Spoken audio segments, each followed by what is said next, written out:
A recent YouGov poll of British adults found that 77% don't know much, if anything, about Islam. Nevertheless, 7 out of 10 believe that Islam represses women, and more than half associate the faith with extremism. Does Islam need better PR? Well, Kristiane, you are the face of a poster campaign that's currently ongoing in London, which is showing another side of Islam, trying to promote a more positive side of Islam. Why do you feel this is necessary? Because the perceptions of Islam and the true values are so different. There's an enormous gap. Before I became Muslim, I had the same perceptions as everybody else. However, when I looked beyond the headlines and, and the prejudices, I found a religion that makes sense, that is beautiful, that contains, the same ethical values as Christianity or Judaism. Did you know, for example, that Jesus is a prophet of Islam? So is Moses and Abraham. There's a whole chapter on Mary in the Quran. Prophet Muhammad was a women's rights champion, a social reformer, an environmentalist. We don't know all of this. Absolutely, you're looking puzzled. We don't know this. This is just not known. I think the true values of Islam are the best hidden secret, and it's time we pull the veil on it and come out and show the positive values. When I tell any of these things that I've just mentioned to my producer on television, you know what he says? My God, Islam needs PR. Gita Sagal, there you go, a completely different view of Islam that most of us have. As we heard in these statistics, and most of us think that actually represses women. Kristiane is telling us a completely different story, which is a great argument, surely, for having a PR campaign to inform people. I think that religions don't need PR campaigns. I think Islam is growing very rapidly, and of course there are many versions of Islam that people are converting to. And the problem is that the perception that it is associated with repression and so on, it's particular Muslims who are associated with repressing women. We're talking about the Taliban, and there's been a lot of sleights of hand, a lot of language problems, as somebody said. We talk about civilian casualties. Who most of the civilian casualties caused by? By the Taliban.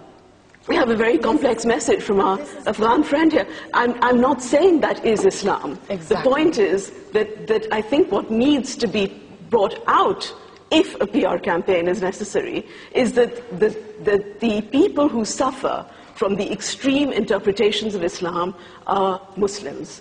Those are the people in the front line of suffering.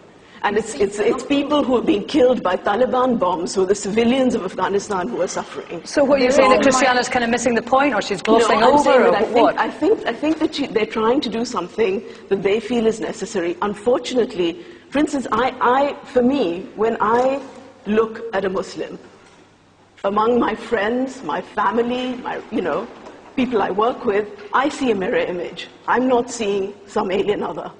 I live in a culture I come from India originally. That's one of the largest Muslim countries in the world. It happens to be a minority, but it's still one of the largest Muslim populations. I'm very familiar with everything that she's talking about but Islam, you're not typical. I'm very typical of many people, and I think there are two problems with this campaign.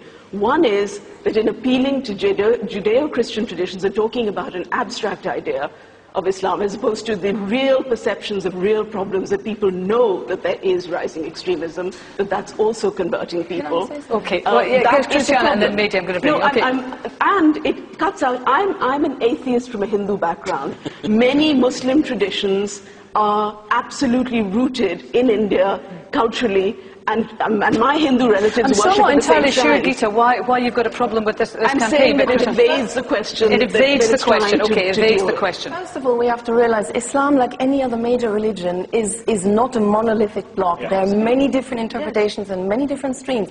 Now, the violence of a few fringe extremists, which act against the teachings of the Quran, that is the problem. Overshadow the entire media discourse.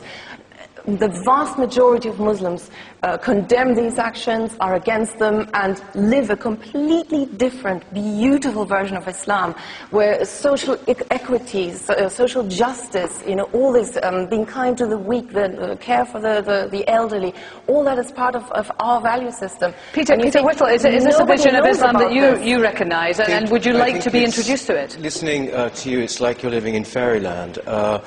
Frankly, I don't see why any religion, I'm an atheist, I don't see why any religion should have a PR campaign, which has actually been, I think, directly or indirectly funded by government money, by public money. It's not. It's entirely funded by private donations. Right, but it has actually been promoted by tax-funded organisations. Why should this happen? Some of the points that are made are sort of so absurd that they're almost surreal. The idea that, for example, women in Islamic societies are not repressed is quite extraordinary. Now, for example, talk about this country, for example. Nobody has said that. Look, I said the values of Islam are pro-women and pro-men. Don't judge Islam by Muslims. You said Muhammad supported absolutely he did, women's but rights. hang on. Just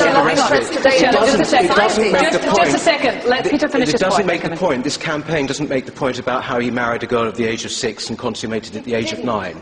No, it doesn't make that point. But the fact I would make as well, and this is a very personal point, is that as a gay man, for example, a big survey done by Policy Exchange a few years ago, the biggest, hang on, it was done by Munira Mirza, who is a Muslim.